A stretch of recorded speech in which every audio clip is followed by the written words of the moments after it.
സംസ്ഥാന ഭക്ഷ്യവകുപ്പിന്റെ സൗജന്യ ഓണക്കിറ്റ് വിതരണം 100% പൂർത്തിയായതായി ഭക്ഷ്യ പൊതുവിതരണ വകുപ്പ് മന്ത്രി അനൂപ് ജേക്കബ് അറിയിച്ചു. തിരുവോണത്തിന് 4 ദിവസം മുമ്പ് വിതരണം പൂർത്തിയാക്കി റെക്കോർഡുകൾ നേട്ടം കൈവരിച്ചതായി മന്ത്രി പറഞ്ഞു. ലക്ഷ്യമിട്ട 5,93,408 ഓണക്കിറ്റുകളാണ് സപ്ലൈകോ വഴി തയ്യാറാക്കി റേഷൻ കടകളിൽ എത്തിച്ചത്. ഇതിനു പുറമെ ക്ഷേമ സ്ഥാപനങ്ങൾക്കായി 8,902 സൗജന്യ കിറ്റുകളും നൽകിയിട്ടുണ്ട്. TS സോകളിൽ ആകെ 6,02,310 കിറ്റുകൾക്കാണ് ഡിമാൻഡ് ലഭിച്ചത്. ഇതുവരെ 4,30,254 റേഷൻ കാർഡ് ഉടമകൾ ഓണക്കിറ്റ് കൈപ്പറ്റി.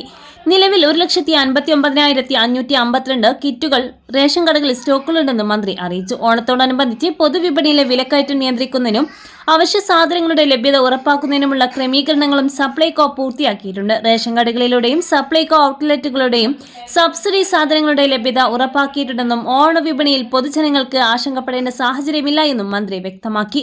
ഓണത്തോടനുബന്ധിച്ച് 13 സബ്സിഡി സാധനങ്ങളുടെ ലഭ്യത ഉറപ്പാക്കിയിട്ടുണ്ട്. സെപ്റ്റംബർ മാസത്തെ അലോട്ട്മെന്റ് ഓഗസ്റ്റിൽ തന്നെ ലഭ്യമാക്കി. 1,65,000 മെട്രിക് ടൺ അരി പൊതുവിപണിയിൽ എത്തിക്കാൻ സാധിച്ചതായി മന്ത്രി പറഞ്ഞു.